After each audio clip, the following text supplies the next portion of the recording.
Good morning students. आज हम लोग बातें करेंगे कि स्पॉटिंग एरर करने में अप्रोच क्या होता है। होता यूँ है कि जो लोग ग्रामर की तैयारी कर लेते हैं वो दो अप्रोच लेकर चलते हैं। एक अप्रोच तो है उनका कि सेंटेंस को वो पढ़ते हैं और वो निर्धारित करते हैं कि इसमें कौन अच्छा लग रहा है कौन ख़राब लग रहा है। एक अप्रोच वो लेकर चलते हैं। दूसरा अप्रोच ये लेकर चलते हैं कि कुछ बातें जो हैं ग्रामर के अंदर में जिसको वो याद रखते हैं और वैसा कोई भी टर्म या सेंटेंस उन्हें दिखता है तो वो आश्वस्त होकर उस पर वो एरर कर देते हैं, एरर फाइंड कर लेते हैं। लेकिन जो अप्रोच होना चाहिए, यदि ग्रामर का कंप्लीट नॉलेज हम लोगों के पास हो गया है तो अप्रोच होना चाहिए कि सेंटेंस में दिए गए हर एक शब्द को ग्रामेटिकल प्रॉपर्टीज़ के अनुसार आप एनालिसिस कर लें और एनालिसिस करने के बाद आपको खुद ब खुद पता चल जाएगा कि एरर कहाँ पर है। हाँ, ये बात सही है कि जहाँ पर आप बड़ा कॉन्फिडेंट हैं कि यहाँ पर इसी जगह एरर है, क्योंकि हमारा उद्देश्य है एग्ज़ाम में पास करना। तो यदि जहाँ पर हम बहुत कॉन्फिडेंट हैं कि इसी जगह पर एरर है तो उसको आप कर लीजिए। उसके लिए फिर आप वर्ड टू वर्ड जो एनालिसिस करनी है वो करने की आवश्यकता नहीं है। लेकिन यदि उस तरह से आपको कुछ टर्म या वर्ड्स नहीं मिलता है, ग्रुप ऑफ वर्ड्स नहीं मिलता है, तब आप उसका एनालिसिस कर लीजिए। और इस एनालिसिस करने के लिए ये आवश्यक है कि ग्रामर का एक कंप्लीट और कॉम्प्रिहेंसिव जानकारी होनी चाहिए और ये जानकारी प्रायोगिक स्तर की होनी चाहिए, प्रैक्टिकल जानकारी होनी चाहिए। ये थ्योरेटिकल जानकारी से काम नहीं चलेगा। तो आज हम लोग सबसे पहले बात करेंगे कि एरर जब हम स्पॉट करते हैं तो उसके लिए क्या हमारा अप्रोच होना चाहिए। जैसे ये पहला क्वेश्चन है हम लोगों के पास, अगर इस क्वेश्चन को हम लोग रीड आउट करते हैं तो riches are uncertain things and the fame that power give or is won by foul means is as short-lived as dewdrop. All right? पहली बात मैं बता दूं कि आज के अंदर में जितने भी क्वेश्चन हम लोग डिस्कस करने जा रहे हैं ये सारे एसएससी के प्रीवियस क्वेश्चंस हैं। एसएससी में पूछे गए हैं और रिसेंटली पूछे गए हैं, 2015-16 में पूछे गए क्वेश्चंस हैं।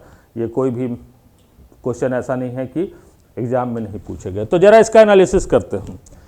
देखिए, सबसे पहली बात होता है कि सब्जेक्ट को पर पहुंचने के लिए यदि हम वर्ब को समझ लें तो वर्ब के पहले आने वाला जो भी नाउन या प्रोनाउन होता है वो सब्जेक्ट होता है। तो इस वाक्य में अगर हम लोग देखते हैं तो आर जो है वो वर्ब है और ये सही है कि वर्ब में वो कैसा वर्ब है, हेल्पिंग वर्ब है। और वर्ब के पहले आने वाला जो भी टर्म होगा वो क्या होगा, सब्जेक्ट होगा। तो आर के पहले ये रीचेज आ गया तो ये सब्जेक्ट हो गया।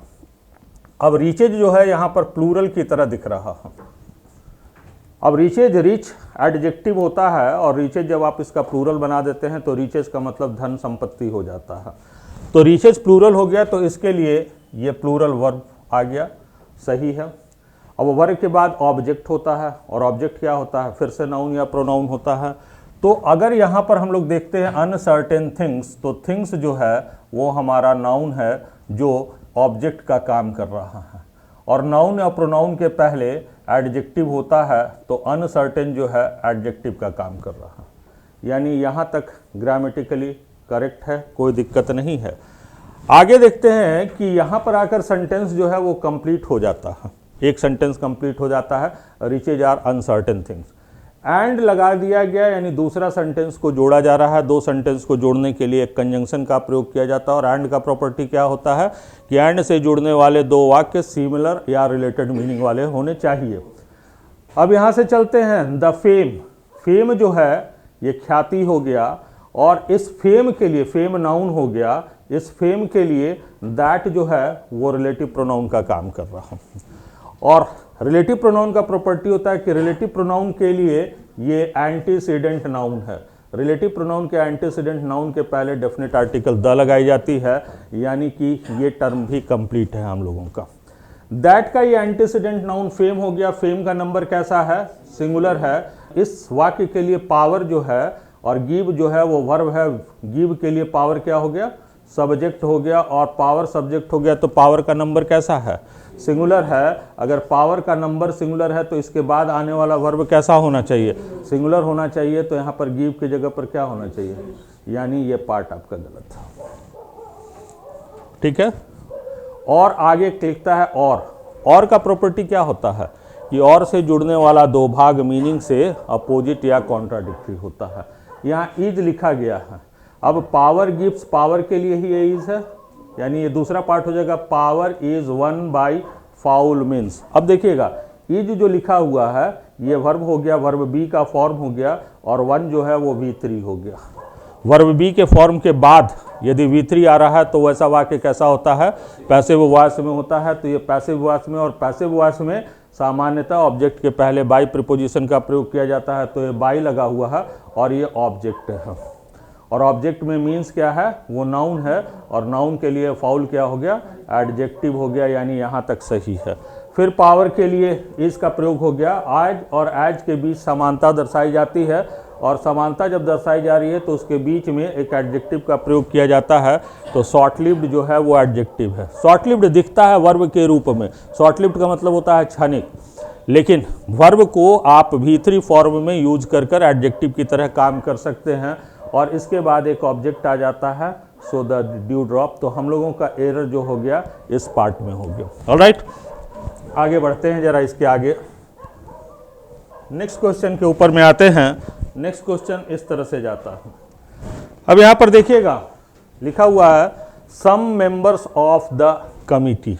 ऑलराइट, जरा इसका विश्लेषण कर लिया जाए। इसमें वर्ब कहां पर है हम लोगों का, वर्ब का हिस्सा जो है वो है वेयर अपोज्ड तक, ये वर्ब का हिस्सा फिलहाल दिया हुआ है। और वर्ब के पहले ये पूरा का पूरा पोर्शन आ रहा है, तो ये क्या हो जाएगा हम लोगों का, सब्जेक्ट का पोर्शन हो जाएगा, यहाँ से लेकर यहाँ तक। ये सब्जेक्ट किस चीज़ से बना हुआ है, प्रीपोजिशन ऑफ की सहायता से बना हुआ है। ऑफ के पहले मेंबर्स क्या चीज़ है, नाउन है, और नाउन के पहले सम क्या हो गया, एडजेक्टिव हो गया। और ऑफ द के बाद ये कमिटी आ गया, ये पूरा का पूरा सब्जेक्ट हो गया हम लोगों को। जब हमारा सब्जेक्ट प्रीपोजिशन की सहायता से मिलकर बना हुआ है, तो वैसे सेंटेंस में वर्ब के नंबर को डिटरमिन करने के लिए प्रीपोजिशन के पहले आने वाले नाउन के नंबर को देखते हैं। यानी नियम कहता है कि यदि प्रीपोजिशन से बना हुआ सब्जेक्ट हो तो वैसे वाक्य में वर्ब का नंबर पहला प्रीपोजिशन या प्रीपोजिशन के पहले आने वाले नाउन या प्रोनाउन के नंबर पर निर्भर करता है। और इसका नंबर कैसा है, प्लूरल है, तो यहाँ पर वर्ब भी प्लूरल है। ऑलराइट, अब यहाँ पर वर्ब के बाद अपोज्ड लिखा हुआ है। अपोज्ड जो है वो V3 फॉर्म है। और देखिएगा अपोज्ड के बाद यहाँ पर लिखा हुआ है the use of the club members money, ये आपका ऑब्जेक्ट का हिस्सा हो गया। अपोज्ड V3 फॉर्म है। V3 फॉर्म के बाद ये पूरा का पूरा ऑब्जेक्ट की तरह पर आ रहा है। V3 फॉर्म के बाद यदि ऑब्जेक्ट आ रहा हो और इसके बीच में कोई प्रीपोजिशन नहीं लगा हो, तो वैसा वाक्य एक्टिव वॉइस में होता है। क्योंकि V3 और ऑब्जेक्ट के बीच में यदि प्रीपोजिशन आ रहा हो तभी वो वाक्य पैसिव वॉइस में होगा। तो वेयर अपोज करके स्वरूप कैसा दे दिया गया, पैसिव वॉइस की तरह। लेकिन V3 और ऑब्जेक्ट के बीच में कोई प्रीपोजिशन नहीं है, तो ये इंडिकेट क्या कर रहा है कि वाक्य कैसा होना चाहिए, एक्टिव वॉइस में होना चाहिए। तो एक्टिव वॉइस में होना चाहिए। तो एक्टिव वॉइस में ये भी वर्ब बी का फॉर्म है। वर्ब बी के फॉर्म के बाद यदि वर्ब का कॉम्बिनेशन हम देखते हैं तो दो ही कॉम्बिनेशंस होता है, या तो वर्ब प्लस ING होता है या तो V3 होता है। वर्ब प्लस ING हो जाएगा तो एक्टिव वॉइस हो जाएगा, और V3 हो जाएगा तो पैसिव वॉइस हो जाएगा। तो इसको एक्टिव वॉइस करने के लिए अपोज्ड की जगह पर क्या करना पड़ेगा, अपोजिंग करना पड़ेगा। Where opposing the use of the clubs members money to redecorate the meeting hall. तो हम लोगों का यहाँ पर गड़बड़ क्या हो गया, यहाँ अपोज्ड की जगह पर क्या होना चाहिए था, अपोजिंग का प्रयोग किया जाना चाहिए था। आगे बढ़ते हैं जरा।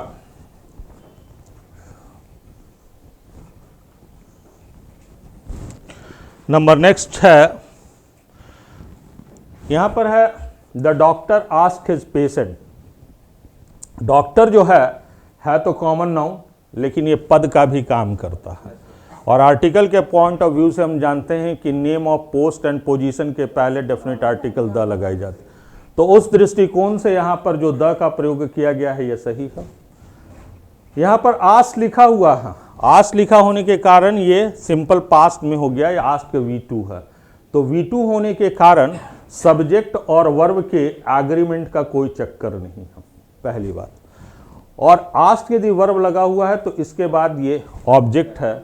ऑब्जेक्ट में पेशेंट जो है, पेशेंट का मतलब रोगी हो गया, जो कि नाउन है। इस नाउन के लिए हिज जो है वो एडजेक्टिव का काम कर रहा है, और एडजेक्टिव में भी कैसा, पॉजिटिव है, यानी इस वर्ब के लिए ये ऑब्जेक्ट का काम कर रहा है। आस्क्ड का प्रॉपर्टी होता है कि आस्क्ड के साथ यदि ऑब्जेक्ट लगा हुआ हो तो बीच में कोई प्रीपोजिशन नहीं लगाते हैं, तो ये सही है। आगे बढ़ते हैं। टू लिखा हुआ है, regularly take. To plus take, अगर ये मिला दीजिएगा तो to plus take, take verb होता है। टू प्लस टेक अगर जोड़ देते हैं तो ये इन्फिनेटिव बन जाता है। और इस इन्फिनेटिव के बीच में एक एडवर्ब का प्रयोग किया गया, ठीक है, रेगुलरली। इन्फिनेटिव का प्रॉपर्टी होता है कि इन्फिनेटिव को स्प्लिट नहीं करते हैं, तोड़ते नहीं हैं, और तोड़कर उसके बीच में कोई भी वर्ड इंसर्ट नहीं करते हैं। तो इस दृष्टिकोण से ये जो इंजर्शन किया गया है ये गलत है। रेगुलरली का स्थान नहीं होना चाहिए, तो रेगुलरली को वहाँ हटाना पड़ेगा। और रेगुलरली कहाँ आ जाएगा, the doctor asked the patient to take his medicine, और ये रेगुलरली हो जाएगा। तो रेगुलरली का स्थान ऑब्जेक्ट के बाद आ जाएगा। फिर से यदि आप चेक करिएगा तो मेडिसिन नाउन है, इस नाउन के लिए हिज जो है वो एडजेक्टिव का काम कर रहा है। और टू और टेक मिलकर इन्फिनेटिव बन जाएगा। और इन्फिनेटिव का एक प्रॉपर्टी ये होता है कि इन्फिनेटिव के बाद अगर मीनिंग कंप्लीट नहीं हो रहा है तो पुनः एक ऑब्जेक्ट लगाया जाता है। तो ये पुनः एक ऑब्जेक्ट है, जहाँ मेडिसिन नाउन है उसके लिए हिज एडजेक्टिव है। तो यहाँ पर रेगुलरली का प्रयोग जो है वो गलत किया गया है। आगे बढ़ते हैं जरा इससे। यहाँ पर है द आर्टिकल सजेस्ट। शुरू करते हैं हम लोग। इस वाक्य में यदि हम लोग देखते हैं तो सजेस्ट जो है वो वर्ब है, हम लोगों का सुझाव देता है। वर्ब के पहले आर्टिकल जो आ गया वो सब्जेक्ट हो गया। और आर्टिकल जो है एक डेफिनेट आर्टिकल की यदि चर्चा की गई है तो द लिखा हुआ है। आर्टिकल का नंबर कैसा है, नंबर जो है सिंगुलर है। और यदि सिंगुलर है तो इसके साथ लगने वाला वर्ब कैसा होगा, सिंगुलर होगा। मेन वर्ब का एक प्रॉपर्टी होता है कि मेन वर्ब में यस लगा देते हैं तो वो सिंगुलर हो जाता है, और यदि उसमें एस नहीं लगा हुआ है तो वो प्लूरल हो जाता है। तो यहाँ तक तो बात क्लियर है हम लोगों का। यानी कि ये एक सेंटेंस हो गया हम लोगों का, सब्जेक्ट और वर्ब मिलाकर भी एक सेंटेंस होता है। दूसरा सेंटेंस यहाँ पर शुरू होने के पहले दो सेंटेंस को जोड़ने के लिए कंजंक्शन का प्रयोग किया जाता है। तो दैट का प्रयोग यहाँ पर जोड़ने के लिए कर दिया गया। अब यहाँ पर है फिर से एक सेंटेंस शुरू होता है, when a person is under. तो व्हेन के साथ ये पर्सन जो है वो दूसरे सेंटेंस का सब्जेक्ट हो गया, जो सिंगुलर इन नंबर हो गया, और इस सिंगुलर होने के कारण इज सिंगुलर हो गया। अंडर क्या चीज़ होता है, प्रीपोजिशन होता है, अंडर अनयूजुअल स्ट्रेस। प्रीपोजिशन का प्रॉपर्टी क्या होता है कि प्रीपोजिशन के बाद नाउन या प्रोनाउन आता है। तो इस प्रीपोजिशन के बाद आने वाला जो नाउन है वो क्या है, स्ट्रेस, तनाव। और इस स्ट्रेस के लिए अनयूजुअल क्या है, एडजेक्टिव है। तो अंडर अनयूजुअल स्ट्रेस, यहाँ तक बात क्लियर है, कहीं पर कोई दिक्कत नहीं आ रही है। आगे लिखता है यू शुड बी। अब यहाँ पर यू एक प्रोनाउन है। प्रोनाउन किसके बदले में आता है, नाउन के बदले में आता है। तो इसके पहले कोई नाउन लगा है, उसी के बदले में तो ये प्रोनाउन आ रहा है। तो इस वाक्य में यहाँ तक देखने के बाद ये डिटरमिन कीजिए कि यहाँ पर नाउन क्या है, एक आर्टिकल है और एक पर्सन है। यही दो नाउन है हम लोगों का। तो किस नाउन के बदले में लिखा गया है या लिखा जा सकता है, तो पर्सन के बदले में लिखा जा सकता है। तो पर्सन के बदले क्या आना चाहिए, ही होना चाहिए। तो यू की जगह पर क्या हो जाएगा, ही हो जाएगा। तो बन जाएगा he should be specially careful.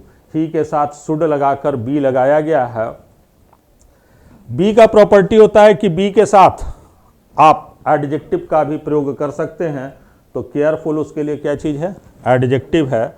और केयरफुल एडजेक्टिव का प्रॉपर्टी होता है कि एडजेक्टिव के पहले आप एडवर्ब का प्रयोग करते हैं तो स्पेशली एडवर्ब है। और एडवर्ब का एक पहचान होता है कि उसके अंत में ly लगा होता है। केयरफुल का एक प्रॉपर्टी है कि केयरफुल के बाद इन्फिनेटिव का यूज़ किया जाता है। टू प्लस ईट मिलाकर इन्फिनेटिव हो गया, ठीक है ना। जैसे मान लिया बोलते हैं I am careful to take a decision, ठीक है ना। तो केयरफुल के साथ इन्फिनेटिव का प्रयोग किया जाता है। यहाँ हो गया वेल बैलेंस्ड डाइट, डाइट का मतलब खुराक हो गया जो कि नाउन हो गया, नाउन के लिए वेल बैलेंस्ड क्या हो गया, एडजेक्टिव हो गया। और यदि एडजेक्टिव का प्लेसमेंट के हिसाब से देखिएगा तो वेल बैलेंस्ड को एट्रीब्यूटिव यूज कहते हैं, और एट्रीब्यूटिव यूज ऑफ एडजेक्टिव के पहले इंडेफिनिट आर्टिकल एन लगता है।